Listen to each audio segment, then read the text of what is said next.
Ang panglimang anghel po na magdadala ng babala sa sanlibutan ay makikita po natin sa babala ni Propeta Juan sa chapter 16 verses 10 to 11 ng Book of Revelation, prophesying darkness and pain. The fifth angel pours out his bowl, bringing darkness and painful illnesses to the kingdom of the beast. Bakit kingdom of the beast? Kasi po ang sanlibutan po ay dito nakababad ang lahat ng uri ng mga kampon ng Satanas.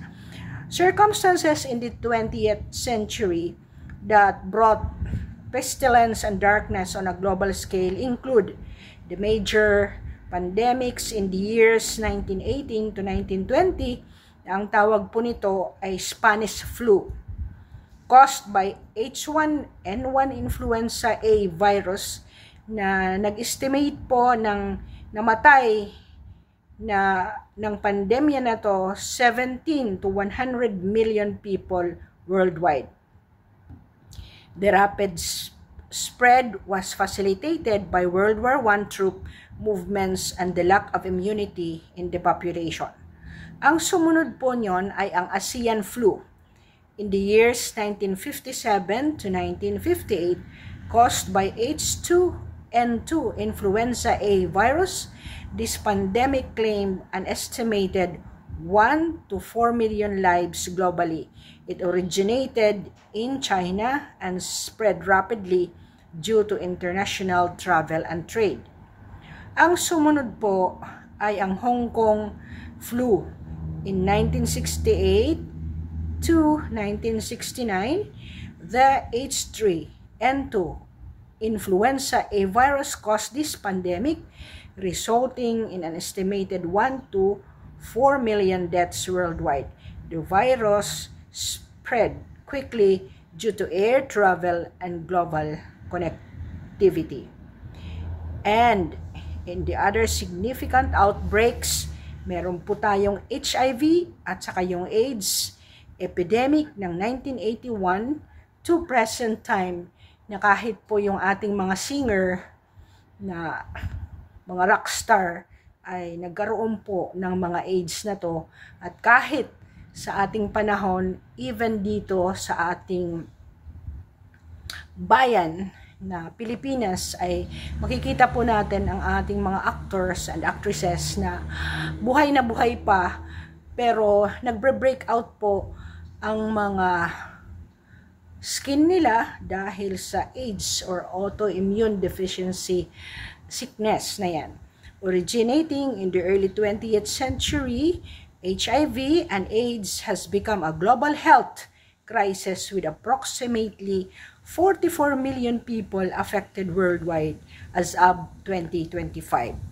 Of course, ang ating SARS outbreak 2002 to 2004, na ang coronavirus po na ito nag-outbreak, nag-start po sa China and spread to 37 countries, infecting over 8,000 people and causing 774 deaths. Or yung mga namatay po. Ang characteristic po nito ay madali po siyang mag-spread. Ito po yung nakita rin ni Propeta Juan. Madaling mag-spread. Nagdilim ang ating sanlibutan dahil nga wala tayong mga sapat na kaalaman kung paano po i-address ang mga infection na to. Sa global impact, ito po ay nagkaroon ng significant economic, social, and health worldwide na impact sa ating sanlibutan. Hindi lang po yan, pati po ang ating mga lamok ay nagkaroon tayo ng dengue outbreak.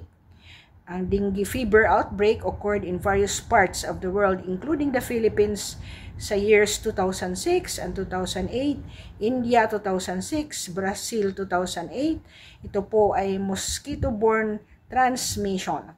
Ang dengue po ay until na wala pa pong kalunasan nito. Kahit ang Dingvac siya, naging scandalous po ito dahil ginawa lang na test ang ating mga kapwa Pilipino na nagkamatayan ang ilang numbers of children sa time nung ating Pangulong Noynoy Aquino, na ito po ay napakalaking iskandalo din na ang isang congresswoman natin ay dating health secretary.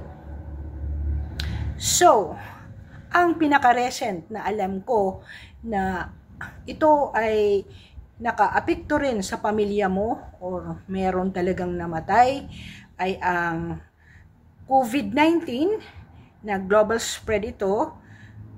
This pandemic spread rapidly across the globe, highlighting the need for coordinated international responses. Impact of global health, dahil ito yata ay ginawang experiment.